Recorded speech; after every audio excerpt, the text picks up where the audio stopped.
back to another Doctor Who book review. Today I'm continue my look at the recent Target novel releases, and I take a look at the first 10th Doctor story from the line, the first ever episode from the 10th Doctor era in fact, which is of course the Christmas Invasion from 2005. This is a rather exciting release because it is technically your first 10th Doctor story, much like in the previous review how I reviewed Rose, that was the first 9th Doctor story, meaning this one has a slightly different style to the other one, and I was quite interested to see how this story will be recreated. So yeah, this review is going to be solely on this story. If you want to see my reviews of the other books, I have already reviewed Rose. I do intend to review the other 3 at some point as well, but basically I just want to do it in this format of one review for each book, because I get to talk about it a little bit more in a relaxed manner. I can kind of just say what I want, sort of thoughts and feelings, without needing to be rushed and actually talk about all 5 of them within one review, because that will be a little bit long and quite a tight review and I won't be able to get around to what I want to say. So first off, and as always in the description below, I will leave the link to buy these from Amazon because they are currently available on there. The paperback edition, which is of course this one because it's made of paper and trees and stuff,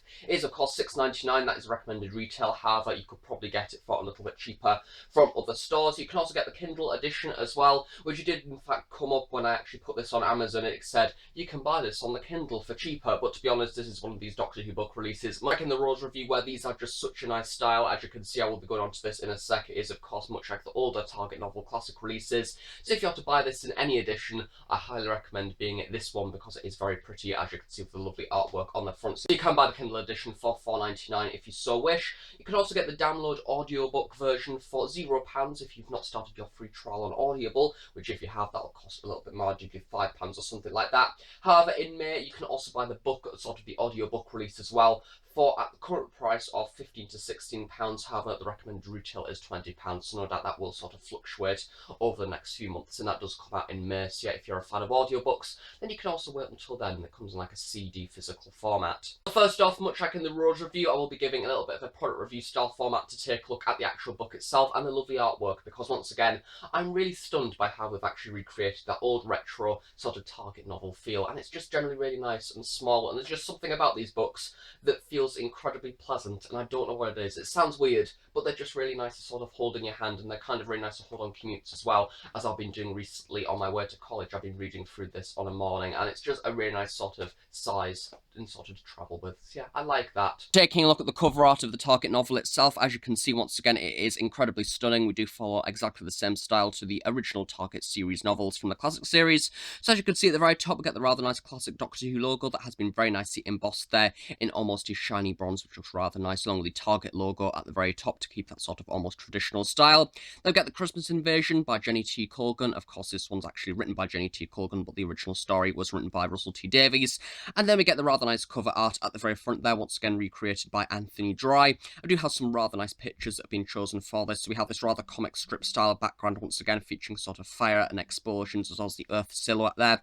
The Doctor is from the End of Time, which is sort of an inaccuracy that I rather like, because much like the original Target novel releases, did have rather unusual errors on there, and of course Rose is in fact, I do believe, from the later half of Series 2. I really want to say the series finale, or Series 2 in fact, because it looks a little bit like the Doomsday sort of promotional photos. They get a Sycorax at the very front there, along with the Santa Claus from the very early half of the story. So yeah, very nice, and Anthony Dry's done a great job on that once again. Along the side of the book, once again, we get the Doctor Who logo, rather nicely embossed, along with the Christmas Invasion, Jenny T. Colgan and BBC Books. And then on the very back, we get a rather nice quote from the 10th Doctor. I do believe that the Earth is under attack by power-hungry aliens. This is no time for the Doctor to be out of action. In fact, that's just a summary from the story and not a quote. Image of the 10th Doctor. And then we get a little bit of a description about the story itself, along with a few original details on there, such as that it was originally broadcast on the 25th of December to features the 10th Doctor, as played by David Tennant, and of course Rose Tyler, along with some company information at the bottom. Much like the previous books I reviewed, do have a rather simple standard font format, as you can see, probably a little bit smaller than your average print, and the actual running length of this book is 169 pages, including sort of the behind the scenes epilogue at the very end as well. So the very end, and the final thing that I'm going to mention is in fact all the chapters have been named after Christmas songs. I do quite like that. It's a nice little novelty. Overall, for the book itself, it is absolutely stunning. I just really recommend picking this up because it does look beautiful, and unlike the majority of books, you can literally judge these by their cover, because that is one of the main things about them. Talking about the actual narrative of the Christmas Invasion now, because we've all seen the Christmas Invasion before, assumably, I'm not really going to go into the majority of the plot, because we all know the Sycorax invade and it's Christmas Day and all that, and the 10th Doctor comes to Earth for the first time, and Jackie's a little bit confused, so is Rose, and basically the whole story is sort of from Rose's perspective and how she deals with this new identity of the Doctor. Now, the unusual thing with this book release, something of which that is different to the previous review being Rose, is of course this episode is also written by Russell T Davies. However, this actual novelisation version is written by Jenny T Colgan, meaning of course it's not the actual person who written the story. Now, the main thing that I can actually get from that is it doesn't actually feel as personal as Rose did. I think that story was a rather high one to start on. It kind of really ranked my expectations high for these books. However, because it was written by Russell T Davies, you really got the idea of this is what he wanted to contribute to the story, sort of these are the things that he wanted to alter. He wanted to add in new Easter eggs in there, and I think that the Christmas Invasion book is a great release, don't get me wrong, but I do think it is a little bit more of just a accurate retelling of the actual story. From what I can recall, there isn't really too many added scenes in there. There might be a reference here or there sort of saying about sort of different things that have happened in the past, such as with the Ninth Doctor, and there is also a moment as well at the very end where it actually sort of references the relationship between Rose and the Doctor, and naturally because it's a book release as well, you do kind of get into the minds and the thoughts and feelings of the characters that are throughout the story. But yeah, I was expecting a little bit more. I did kind of expect maybe a bit in the TARDIS, sort of with the Doctor picking his new clothes, but really we just got the sort of scene that we got within the actual story. Then maybe a bit with the Sycorax as well, kind of a bit more into their character, considering we've only seen them sort of once really within the actual TV show itself, within the actual visual format. So yeah, I did expect a little bit more, but this is sort of just a faithful retelling of the story. So if you are looking for a story that goes into the narrative in a bit more depth, so far I would definitely recommend the Rose one a little bit more than this one. However, I still like the way that this story actually tackles certain perspectives, especially Rose, much out within the actual TV story itself. This is very much focused around her character and how she deals with this new version of the Doctor. And the really interesting thing is, at the very end of the story, we kind of actually get this canonization of the relationship between Rose and the Doctor, and kind of this love triangle between Rose, the Doctor, and Mickey. And we sort of go into Mickey's character as well, something that was sort of briefly touched on in Rose, kind of the foundations of that issue of Mickey being left out, and then it's been developed a little bit further within this book as well. You kind of feel that Mickey is sort of at the blunt end of the stick here. He can't really do much about it because his girlfriend is running off kind of this insane alien that he can't really compete with.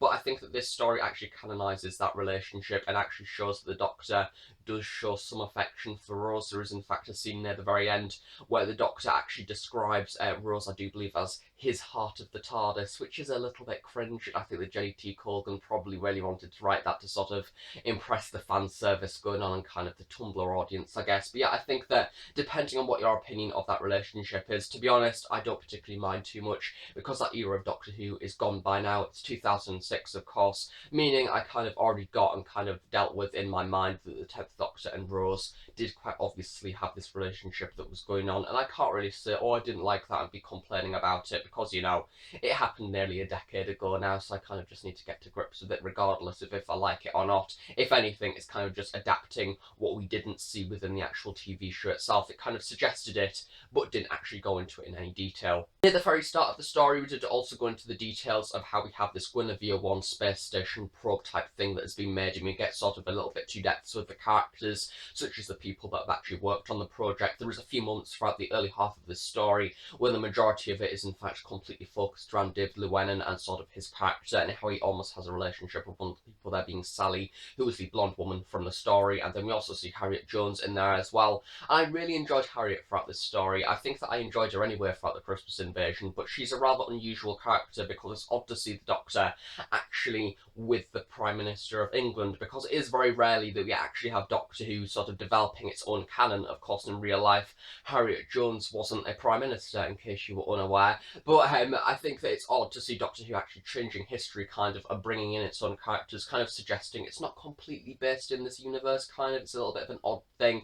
And the way that we have this sort of Britain's Golden Age as well, that was something that was kind of harked back to in the other stories throughout Series 2, such as the Rise of the Cybermen as well, so it's nice to see a bit more of information brought in about that. But yeah, I thought that Harriet Jones was a really interesting character for the story, and yeah, she had a few problems to face, and she kind of felt like she had to sort of protect the country that she's from, which I really did like the clash at the very end with the 10th Doctor and Harriet Jones. Once again, that was really not developed any further from the actual TV show, so I may have wanted to see a little bit more in that, sort of about the way that she tackles certain issues, and sort of maybe a bit about Torchwood in there as well that is referenced throughout this story. We get a little bit more about that, so that is nice. But yeah, still, I wanted a bit more about it. It kind of made me think it would be nice to see a big finish story that's maybe the Christmas Invasion, but done again, but from basically Torchwood's perspective and how they sort of got the weapons together or something, at the very end sort of firing it at the Sycorax. That would be quite interesting, maybe having a Von Hartmann in there as well. That could be something that perhaps Torchwood 1 does in the Big Finish light, I don't know, but I just thought that would be a nice idea. Really impressed with the way that these Sycorax are actually developed in this story as well, because of course it is a rather unusual story where the TARDIS sort of translation circuit thing doesn't work, so we do have them speaking actual alien, and I was worried that sort of their language would be a little bit annoying to read because it is sort of a little bit, in fact I'm going to find an example throughout this book because it is a little bit unusual. Godrath Gasak Tel Felik, that means we bestride the darkness apparently, or Kodrafi Sikara, we are the Sycorax. Kodrafi Pelvash, we have travelled in the wastelands, yeah that's fun. But yeah, I think that the good thing about this is I didn't actually find that quite hard to read, although it is a rather unusual, not really very coherent language. I think that still it's been recreated in this story that makes it quite a fun way to read. So Jenny T. Colgan has done a good job of that. I think that, as I say, I kind of feel that she sort of wanted to recreate the story, but didn't want to add her own technique to it and kind of add her own opinions, because I know that Russell did work with her on this story to actually create it, but I still feel that it would have been nice to have a little bit more in there. Maybe Russell T. Davies contributing a few scenes or something, or just a few ideas to give it a little bit more oomph. But I still like the style of this story, and that is the main thing of the target novel range. I think that this book was very easy to get into. Much like Rose, I just sat down, I knew what was going to happen with it because I've seen the story many, many times before. However, it was still nice reliving it, sort of still nice getting to grips with all the characters and sort of seeing how Rose is dealing with the situation, seeing a bit about Jackie in there as well, and kind of just seeing in the target novel perspective how the story plays out. And it was nice to actually see the story almost relived in sort of this new format, and it really does add a new life to this story. And at the very end of it, where we have Rose and the Doctor on the Powell estate, and she says, "Where next?" and he goes, "Oh, maybe up there," and points to the sky. And then you actually think, well, after this we've got New Earth and then Tooth and Claw. Much like the impression that I got from Rose, I wanted to continue the adventure. I wanted to go on to, say, the end of the world on Quiet Dead. In this story, I wanted to run to New Earth and Tooth and Claw and basically read the whole of Series 2, because it sort of really recreates that adventure nicely and kind of makes it feel like this massive fantasy. And I really hope that this line, which I have a feeling, judging by the amount of coverage that different people have gave it on social media, I think that this line is only just the beginning, and I think that we're going to see a lot more in the future. Maybe the line will be expanded and we'll get to see more novelizations sort of more frequently. But yeah, I think that this is a really good start, and I think that in the future, if this is just the start of sort of this adventure, I'm really excited to see where it goes next and add sort of this whole new aspect to new series Doctor Who. It's really unusual because I kind of feel that these target novels are actually making me respect certain stories a little bit more, and kind of the adventure and thought that's gone into it behind sort of the production of the story.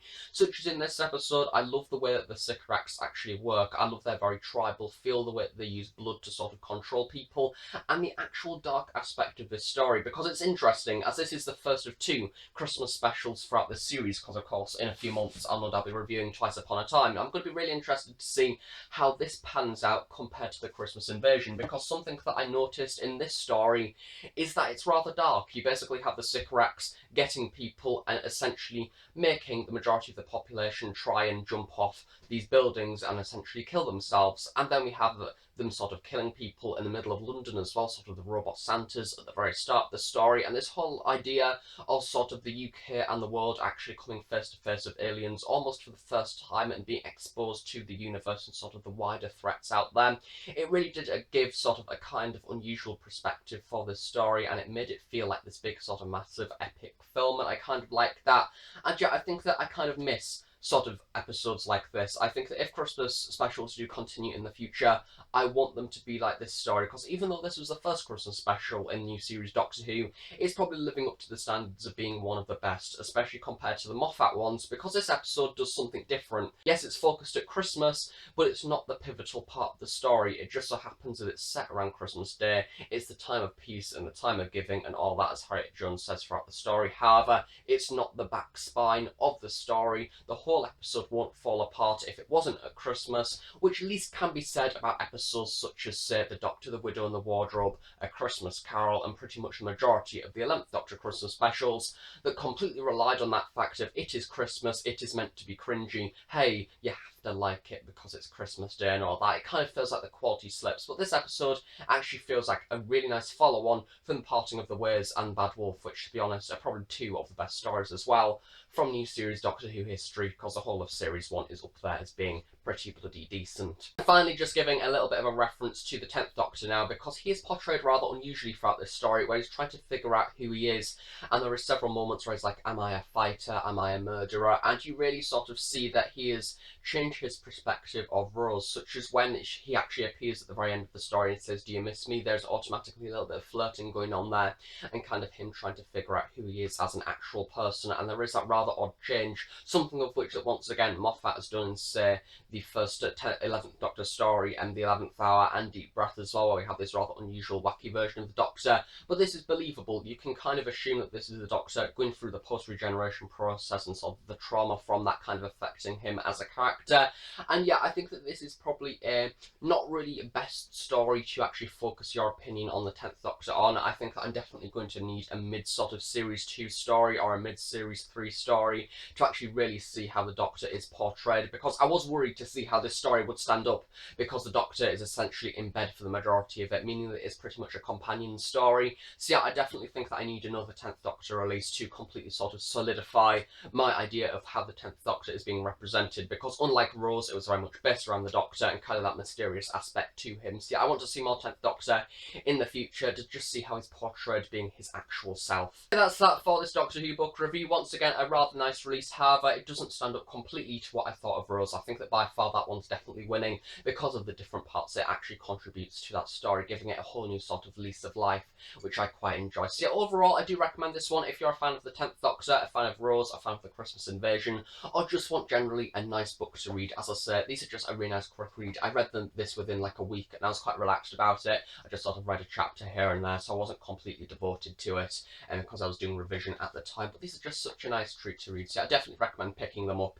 and actually reading through them and sort of just getting the odd one that you don't know any about. You don't even need to get the whole sort of collection of them. Just get a story that you like the most and see how it's sort of been portrayed in that format. So overall, a rather nice story, and I definitely recommend it. However, as I say, not as powerful as Rose, so it would have been nice to see maybe a few more contributions added in there. So that's that for this review. I hope you've enjoyed it. Of course, these Target novel reviews will be continuing it in the future. In fact, the next review I'm just looking now will be, in fact, The Day of the Doctor, which I'm rather interested to see how that story plans out, because I've heard that the format is a little bit different to the two stories that I've read so far. Also, the other Doctor Who reviews are sort of the Big Finish audio adventures, no doubt a few product reviews, and of course the 4,000 subscribers room tour as well, which will hopefully be on the way at some point in the future, which I've just realised I've not in fact announced in an actual video yet. So there you go, there's an exclusive for you in case you don't follow me on Twitter, but that is on the way soon. And additionally, thank you very much for 4,000 subscribers, which I did put a whole statement out on Twitter. I kind of just forgot to mention it on the actual channel itself. It means a lot to me, so yeah, thank you